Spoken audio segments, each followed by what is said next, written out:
Greetings everyone, this is Force Nature Top Tier Tips, and I welcome you to your prime spot for tips and tricks to help you level up in Dead or Alive 6. Alright, we're just going to be continuing on with our character quick tips guides here. So before I go on, I just want to let you know that this series is endorsed by Smart Esports and Trollcoin. Anyways, let's get to it. Mila. Mila is a great character to use if you are in the process of learning Dead or Alive 6. Although she does have some advanced tech, for instance with her Tackle Feint stance right here with like different options, including a very amusing Gatling Fist-like move. But in general, Mila's a pretty straightforward character, so it's usually much easier to learn the game with her. Alright, with Mila, there's two primary objectives that you want to be trying to achieve with her like during a match. I'll say the first objective right now is trying to ground your opponent, which can set up these ground throws right here where you press the kick button when you see the combo throw appear. So after you ground the opponent, press down throw, so 2T, and press either the throw button or the kick button during the combo throw, and you can do the kick button up to 3 times for max damage. Other moves you can use to ground the opponents like 9P. Alright, this move is a bit more telegraphed, but it is nice that it's a jump in mid punch even though it looks like a high, and if it gets blocked, you're only -2, so you can easily kind of like maybe like a bar the opponent with like a 2P, 4P plus K, even sometimes jab if you think they're going to go for a mid. So -2 leaves you in a very kind of it's a very kind of like beneficial negative because it's a very light negative where the opponent has to it's a mind game where the opponent has to try and guess like what you're going to do, because it's not enough negative that they can basically do something that will just like beat out like everything you'll do. Well, aside from like a left frame elbow, but in general though -2 is quite good. So 9P is a nice move. It's best to use it as almost kind of like a bit of like a meaty like move.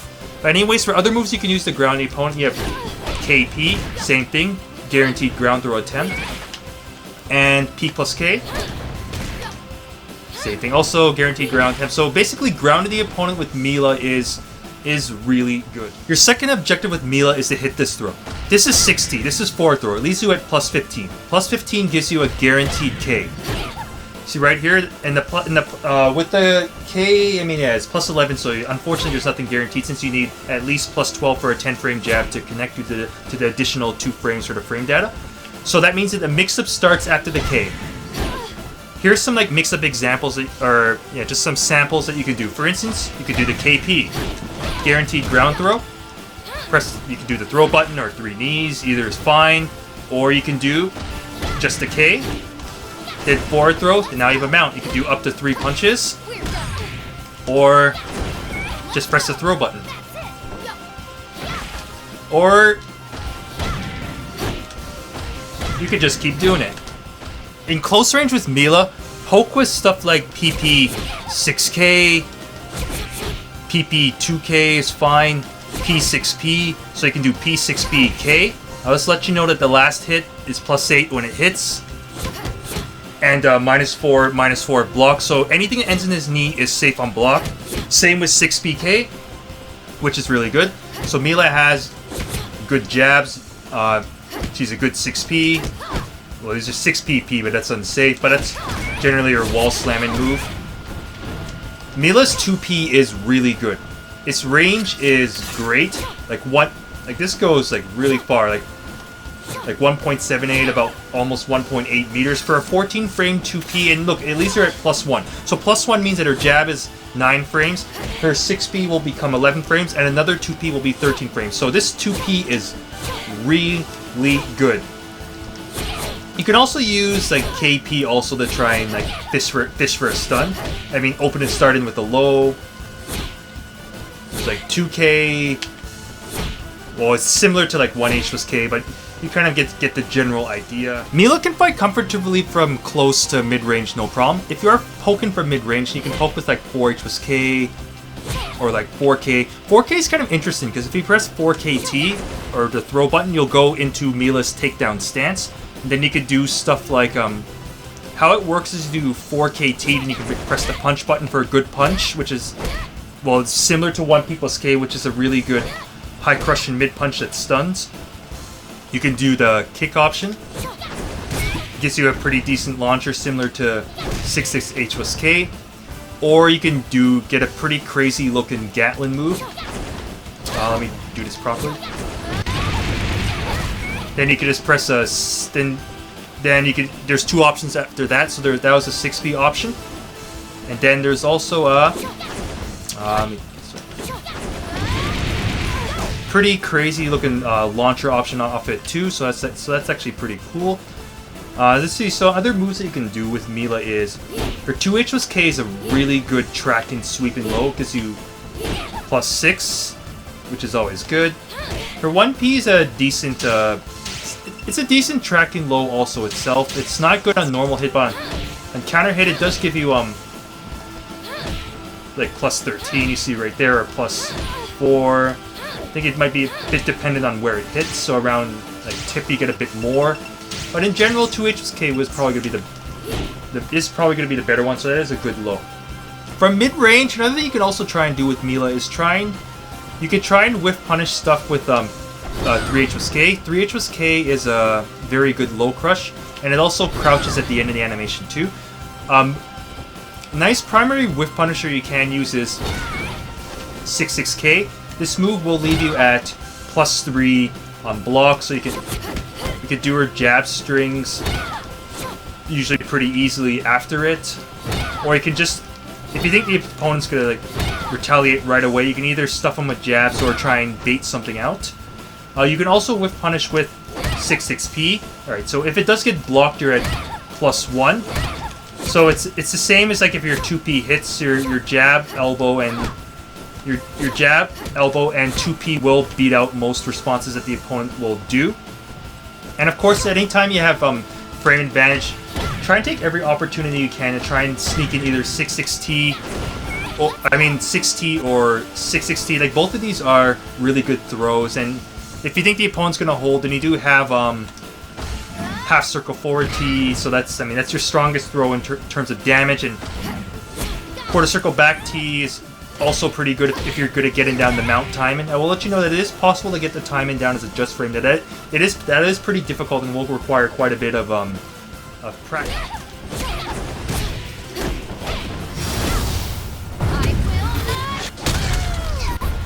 Momiji. Momiji's another great beginner character for people that are learning Dead or Alive 6. Mainly because she's pretty straightforward for the most part, and she really rewards people that have good kind of fundamental poking and kind of footsie, so good kind of basically good general neutral game. In essence, what I want you to do with Momiji is basically just try and like poke your opponent to death. Alright, for starters, Momiji can fight comfortably from close range, from mid range, and from like long range, no problem. Alright, this is augmented by having like really good Kreen, like backdash movement. Like this girl covers a lot of space very easily. Her movement is also her very good movement is augmented by having like a backflip 7P or 9P. So you create space with 7P right here, and then you can use 9P. This is her single jump stance called Yuzu Kaze, and you can basically you can kind of like bait a reaction from the opponent. So this move is really good. Momiji can also fight okay in close range. Like she's got pretty good jab strings, like a 10 frame jab, 12 frame elbow with a good follow up in 6K. It's very delayable. Always causes a lift stun, just like 6K. Jump in mid kick always causes a lift stun, so that's really good. There's also 6BP also. She has a 12 frame 2P, so 12 frame low jab that is neutral on hit. So your jab, elbow, and another 2P all stay the same speed. But 12 frame 2Ps are generally really good, and Momiji's is no exception. Actually, Momiji's 12 frame moves in general are pretty good. Like I said, her elbow's good. She has a 12 frame 7K. So this is basically Dead or Alive's DP, is the 7K, the flip kick. This move is your get off me move, and Momiji's is also like really good. She also has a good K, so she has a KK, which stuns the opponent normal hit, and KP, which gives a giant lift stun. But with this, KK is safe on block, KP is unfortunately not safe on block. And for other 12 frame moves, there's also a really good H+K, and there's also like, well, PK also, which is all pretty much the same move. But now, actually, moving on to just around mid-range. What I want you to do, apart from like, what I want you to do with Momiji from mid-range is just harass the opponent with this move. This is 6P. It's a 15 frame mid-punch. It's a -5 on block, so if it gets blocked, then the opponent knows the frames, and just do like a quick 3-3H fuzzy guard. But the main thing about this is that the opponent has to respect the very dangerous follow-up that 66P has, 66PP. See right here. The second hit of this move is a tracking, high crushing mid punch, just like quarter circle forward or 236P. Not only is this a good launcher in its own right, it high crushes and it tracks all in one. So that's the second hit of 66PP. So after 66PP hits, you can do like a small juggle after that. Hell, if you actually do this if you do this move on a lightweight, you can actually bound them. Like that's actually pretty nuts. So 66PP is a great whiff punisher. Along with 66P or H+K, other moves you can harass the opponent with around mid-range is like 2H+K. This is a really good tracking low. So this is your tracking low for frame advantage. You also have 1P. Well, 1P is basically a safer option because you have a couple follow-ups. 1P, 2K, and 1PP. 1PP is a low mid that has the ability to wall slam, and 1P, 2K is just a double low. So yeah, 1P is really good, along with like 2H+K. Alright, as a complement to the already awesome 66P, you have 44K. Alright, this move will be your primary move for setting up Momiji's back turn stance. Well, along with the new 4P, which is a tracking move that also goes in the back turn, but since you're going to be fighting mostly from mid-range, you're going to be using 44K. Alright, from here you have it's a pseudo three-way mix-up, but there's two primary options. The punch option costs nosebleed stun and turns you around, and you can launch right away with back turn 4P. The third option here is back turn H+K. This move is 28 frames, so the reason why I say it's kind of a pseudo three-way mix-up is because this move will not connect after a stun. What you do is you have to condition the opponent to expect the other two options, namely, well, this one mostly. So once the opponent expects this option, they're going to try and mid-punch hold. Then you nail them with back turn H+K for the fatal stun. So that's basically how you're going to be using that move. It's the same thing also with 4PP. Same thing, back turn 4P. The option, and then the third one will be back turn H+K. Other moves that you can poke with around mid-range as opposed to the ones I just showed you. You can also use like 3K. 3K is good. 3K is both good in close or like mid-range. Like either is fine because you have a nice follow-up in 3KP. It's a bit delayable. The second hit is a tracking mid-punch, and then even so you can follow up with by going into press up and you go, or 8 and you go into Momiji's single jump stance, and you can do stuff like PKK, and then you can end up bounding the opponent for a combo. You can press the kick button to go into the double jump stance. There's more other options out of that also. Or there's also even just like PP for like a nosebleed stun. So there's like a few options that you can end up doing that. 4K also has the ability to go into single jump stance, and then same things. You can set up like a similar kind of like options. Between these two, I prefer 3K. I just prefer the follow-up after it, where 4K only can just go into this, and now 4K is now unsafe on block.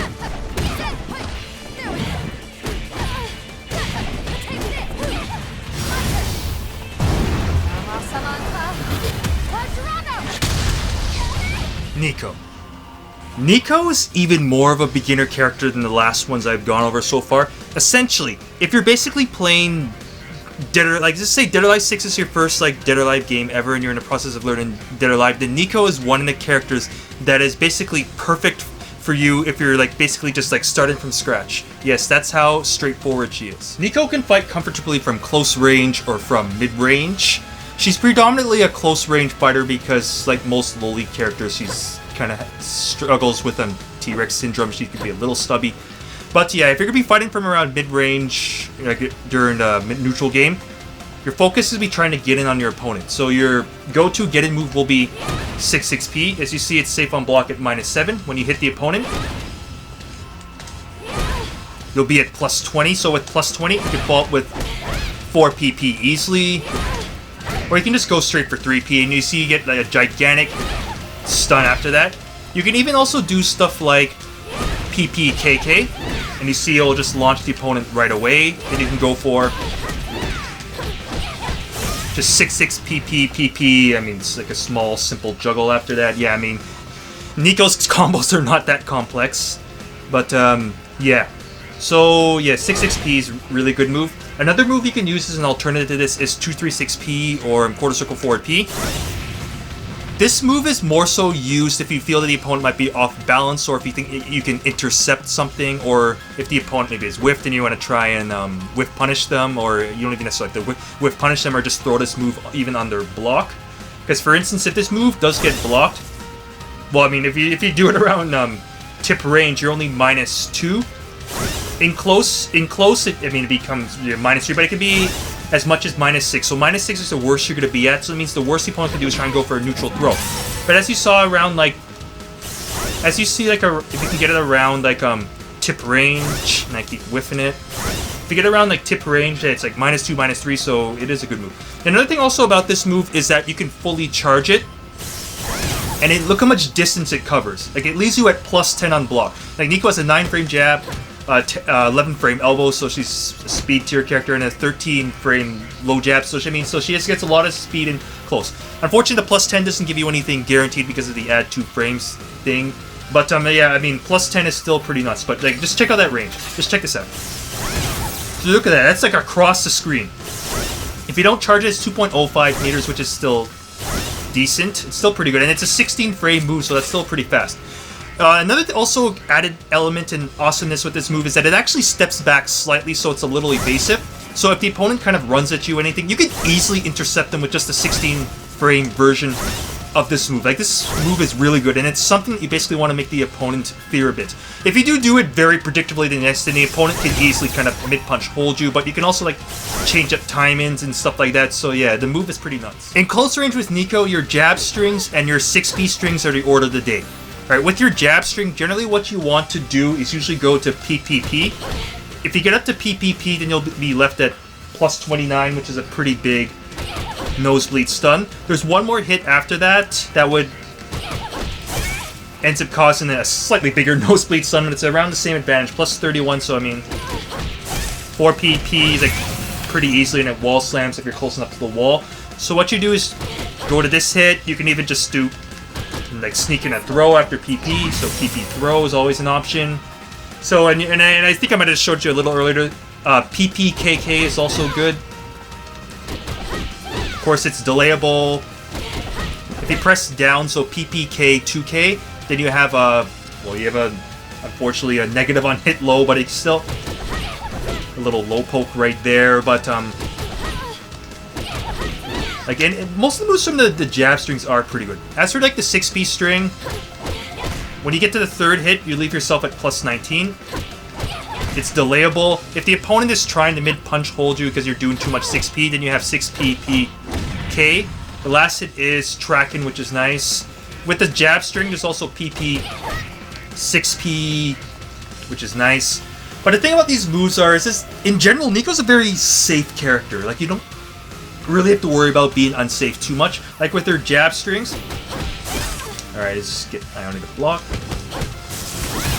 See, you could charge it for a +9 guard break. If you don't charge it, you're at -6. So again, I mean, NiCO's a lot of stuff that's like -6, -7, so you're safe. Same with the 6P string. There's up to 4 hits. If you don't charge it, you're -6. But of course, if you do charge it, you're now at +9. I mean, it pushes away a bit, but you're still at considerable amount of advantage to try and continue pressure. As for the jab string, there's PPP can charge the last hit, or P+K. So you have a high guard break and a mid punch guard break. So I mean, like NiCO has like a lot of guard breaks like that. There's also stuff like 4P+K, 7P+K. I know there's.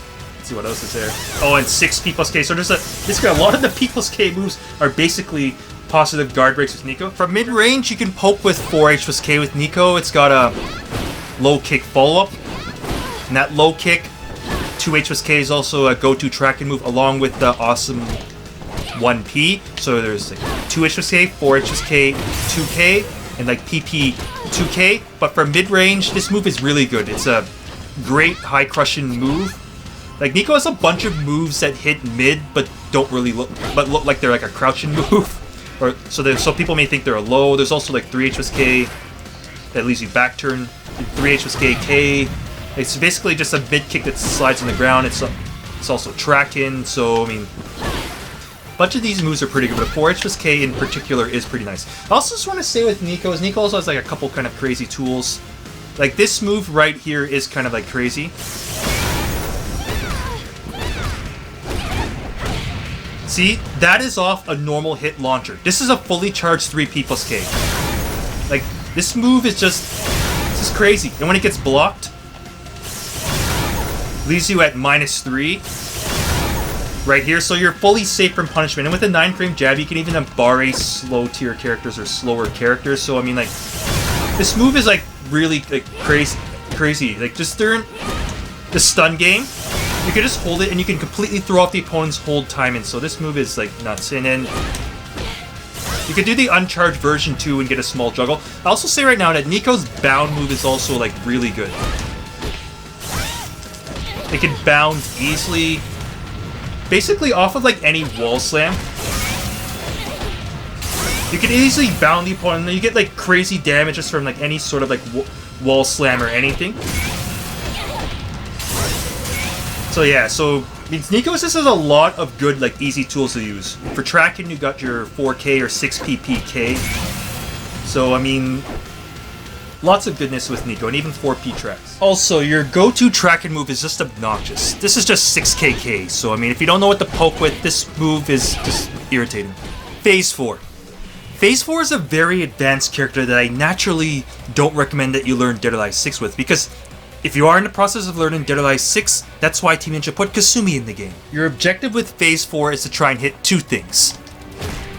This is objective number 1. This is a counter hit stun.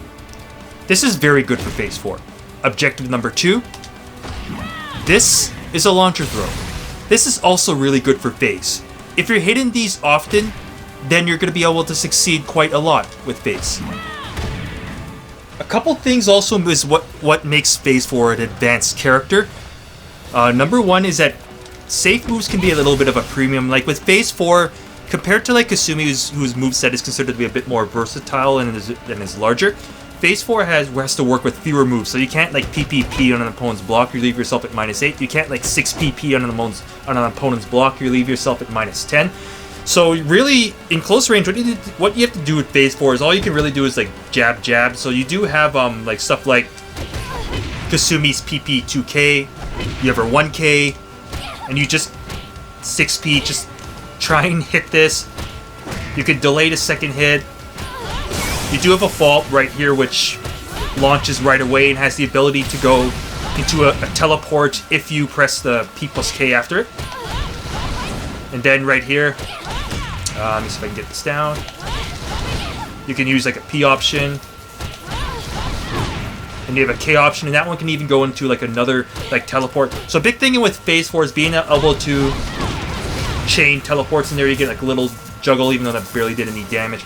I'll let you know right now, if you are thinking of like learning Phase 4, is that you basically have to kind of get down some pretty advanced teleport based juggles. So you need to get down that teleport timing down to a T if you want to be able to kind of excel with her to the point of being able to get enough reward for your efforts, because especially with the way how scaling works in Dead or Alive 6, you have to try and get fairly lengthy or kind of like meaty combos to be able to get like good damage with Phase. Although luckily there are still some like some like simple combos that can get like okay-ish damage, like what I just did. Phase 4 is predominantly a close range fighter, like similar to Kasumi. Like Phase 4 does tend to perform the best in close range, but you can also fight around mid range. Like Phase 4's 6P is pretty much the same as Kasumi's 4P, so it's like pretty much the same move. Like they still got the same kind of follow-up, even though I know the K options end up different. And generally, when you finish strings, you're gonna leave yourself unsafe with Phase 4. So, like I said just earlier, just do 6P for poking. You can also poke with 3K. Like this move just leaves you at +4 on hit, so it's a decent poke. But these are basically the same as like Kasumi pokes. But if you are fighting around a bit of range, let's say mid to long range, then there's a couple of moves you can use. like Phase 4 has this really good elbow that Kasumi also have, and I know Phase 4 has had this good elbow for a little longer. This is 3 P plus KP. You see, it's a safe elbow, leaves you at plus 14. It can knock the opponent back pretty easily, so it's a really good move. If you want another alternative move you can use, Phase 4 has a pretty crazy jump-in move, which is 9P P plus K. You see right here, it grounds the opponent immediately. It comes out blazingly fast at 7 frames, even though it's out of the 9P jump-in stance. And right here, if the move does get blocked, then it'll leave you at like neutral. If you could do it further out, then you can actually be at advantage. If you do it right in your opponent's face, you'll be slightly negative. So -2 is the worst you could be at. And at general, +1, +2, or any even neutral is fine with Phase 4. She's got a 9-frame jab, 11-frame mid, and a 12-frame low. So basically, it's the same speeds as Kasumi. So Phase 4 can basically dominate an opponent with speed on every hit level. She's got a 12-frame high kick also. But the downside to this though is that she doesn't have Kasumi's long strings for kind of like pseudo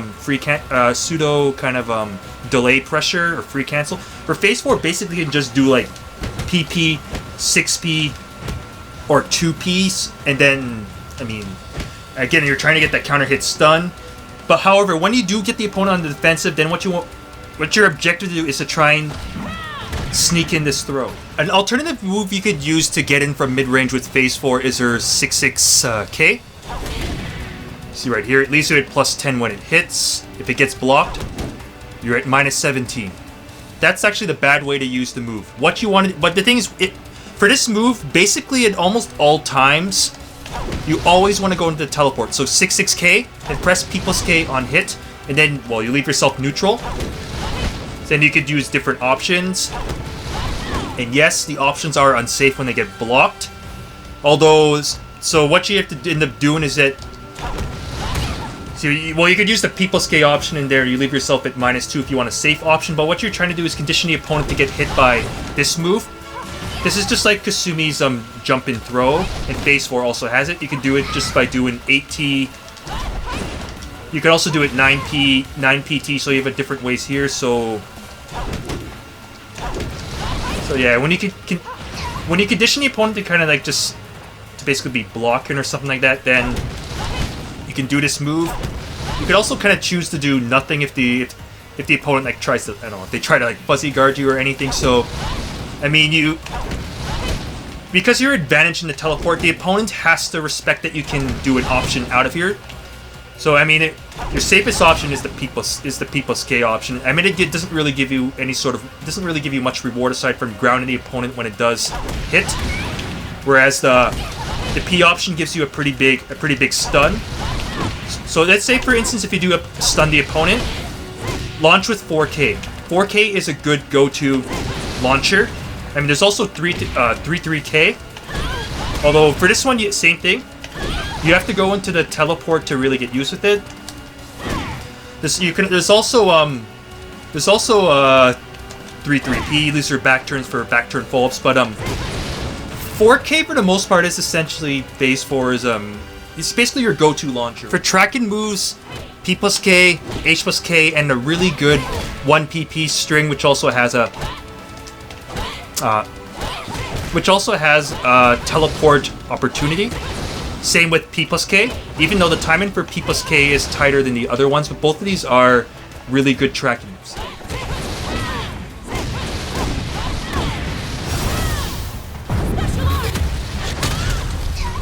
Wong. Brad Wong is another very advanced character that I highly don't recommend that you try and learn Dead or Alive 6 with, because he has the largest moveset in the game and naturally has a lot of complexity. If you haven't guessed it already, Brad Wong's all about just lazing around on the ground while the opponent helplessly whiffs attacks over his low-profile body. Alright, maybe you shouldn't like lay down all the time, but high attacks will whiff very easily, and I think some mids too, even though I know mids can still hit you, and of course lows. But in this stance though, I mean, Brad's laydown stances are really good. Like, you do have some, obviously you have some options out of them. For instance, you have a low offensive hold. Alright, I mean, just a crouch and offensive hold.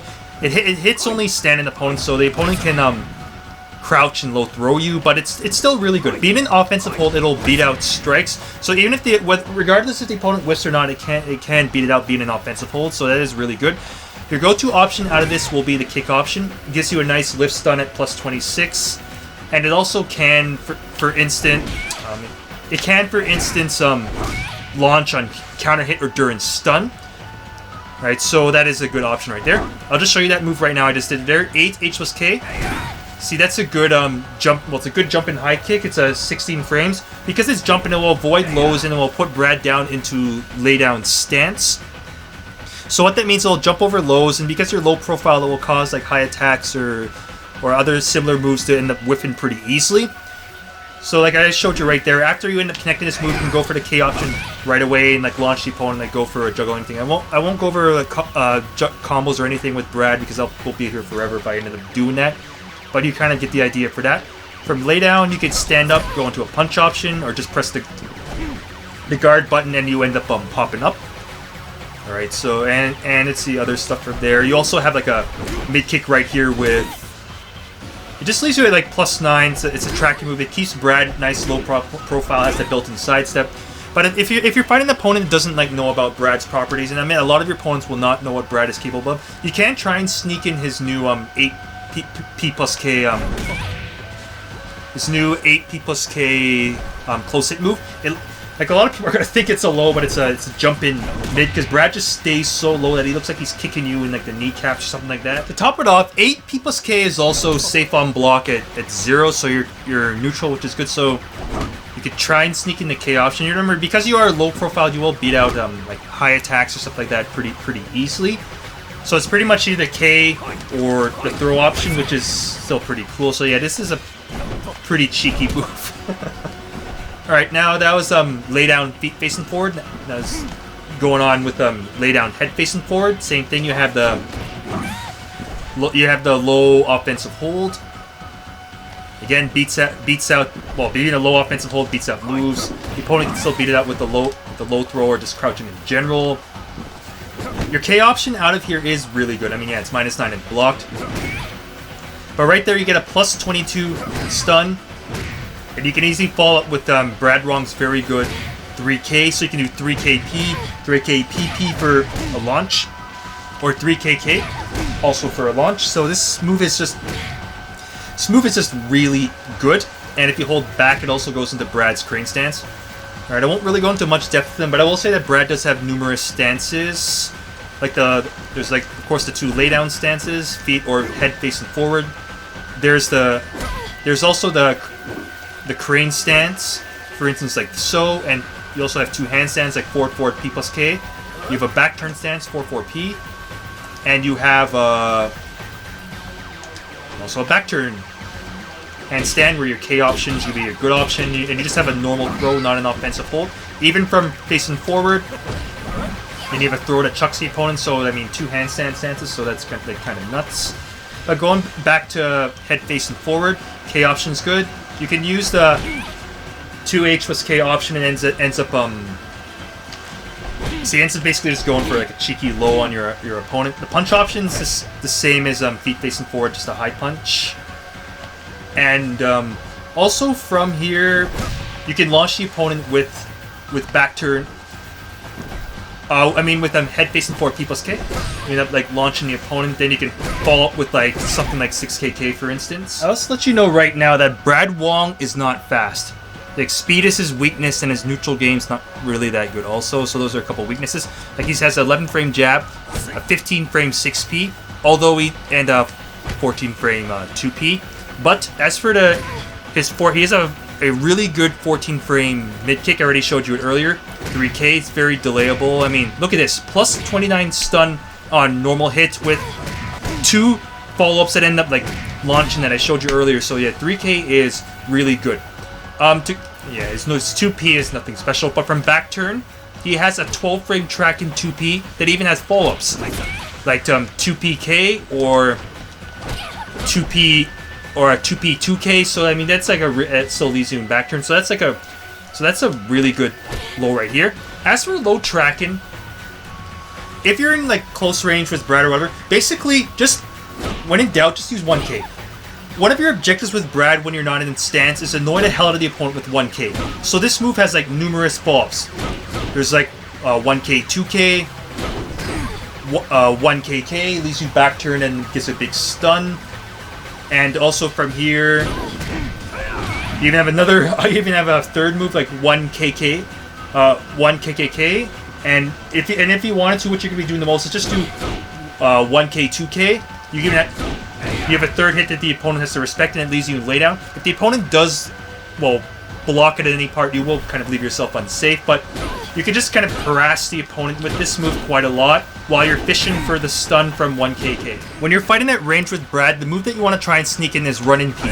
This move here leaves you at -5, so unless the opponent has a 4-frame low throw, you can't really get throw punished that easily for this. Alright, so if the opponent does any linear move, then press up or down, then you end up getting like a bit of a cheeky sidestep move. So the opponent, that means that the opponent can't really punish you with a linear move. So what they're going to do is, well, high attacks will just whiff. So they're going to try and do either a low tracking move or a mid tracking move. But you have an answer if they try and do a low tracking move to you, or a low move at all. You have a low parry. So right here, anytime you're in head facing forward, press the guard button and you'll parry all low, so they can't hit you low. So that means they're going to have to try and hit you with a tracking mid.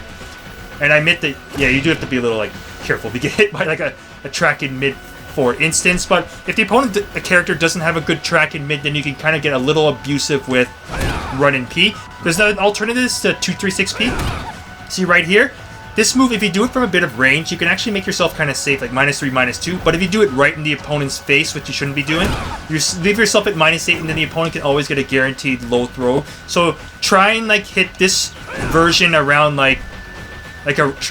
try and get it around tip range to reduce the negative. Brad also has really good reset throws. For instance, when he does his back throw 4T, you always get in a guaranteed throw against a back turn opponent, then you leave yourself at +8, and then you can like go for like a mix-up or something like that after, like 6PP, 3KP, or just like kind of like dash in, try and like do shenanigans. So you're at +8, which is good after the throw on a back turn opponent.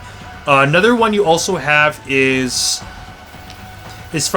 when Brad is back turn, like if you go 4-4P, press the throw button, and now you get a pretty powerful throw in its own right. You get 60 damage. But if you press the throw button again during the combo throw, you leave yourself at +12 frame advance, so you can do back turn. You can basically go into back turn 2P+K, and then you can either continue this stun with like a P, or just like end up launching the opponent right away with like P+K. So you can kind of get like a little creative with it if you want it. All right, guys, that's it for part 3 of the character quick tips guide. All right, I just want to again thank Smart Esports and Trollcoin for endorsing this video.